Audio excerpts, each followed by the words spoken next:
Cinderella.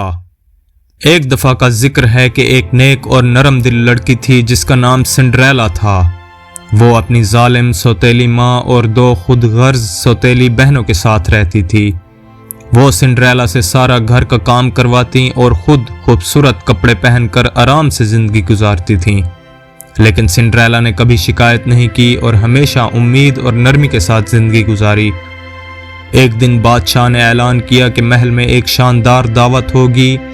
शहजादा अपनी दुल्हन की तलाश कर रहा था और तमाम नौजवान लड़कियों को दावत दी गई।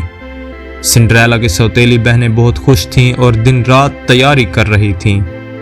सिंड्रेला भी दावत में जाना चाहती थी, लेकिन इसकी सौतेली माँ ने इसका मजाक उड़ाया और कहा, तुम दावत में ये अपने पुराने कपड़ों में जाओगी।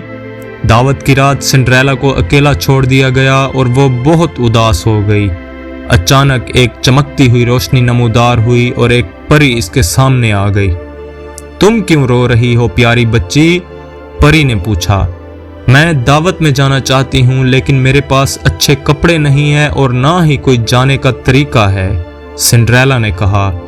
परी ने अपनी छड़ी घुमाई, एक कद्दू को एक खूबसूरत गाड़ी में बदल दिया और चूहों को घोड़ों में बदल दिया। फिर इसने सिंड्रेला के पुराने कपड़ों को एक शानदार लिबास में बदल दिया और इसे चमकते हुए शीशे के जूते दिए। दावत में जाओ, लेकिन याद रखो जादू आधी रात को खत्म हो जाएगा, परी ने कहा।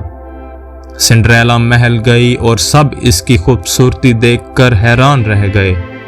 शहजादे को वो बहुत पसंद आई और उन्होंने सारी रात इसके साथ रक्स किया। सिंड्रेला बहुत खुश थी कि वक्त का ख्याल ना रहा। जब घड़ी ने 12 बजने का ऐलान किया तो इसे परी की वार्निंग याद आई। वो फौरन महल से भाग निकली और जल्दी में अपना एक शीशे का जूता सीढ़ियों पर छोड़ गई। शहजादे ने जूता उठा लिया, लेकिन सिंड्रेला जा चुकी थी।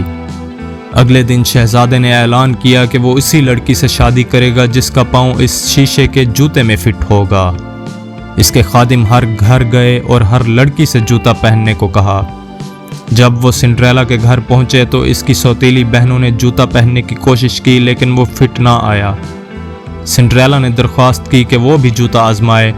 सब इसका मजाक उड़ाने लगे, लेकिन जब इसने जूता पहना तो वो बिल्कुल फिट आया। शहजादा फौरन आया और इसे पहचान लिया। इसने सिंड्रेला से शादी की पेशकश की और सिंड्रेला ने खुशी से हाँ कह दी। सिंड्रेला ने अपनी सौतेली माँ और बहनों को माफ़ कर दिया और खुशी खुशी रहने लगी। वो एक नरम दिल और महबूब शहजादी बन गई जिसे सब पसंद करते थे।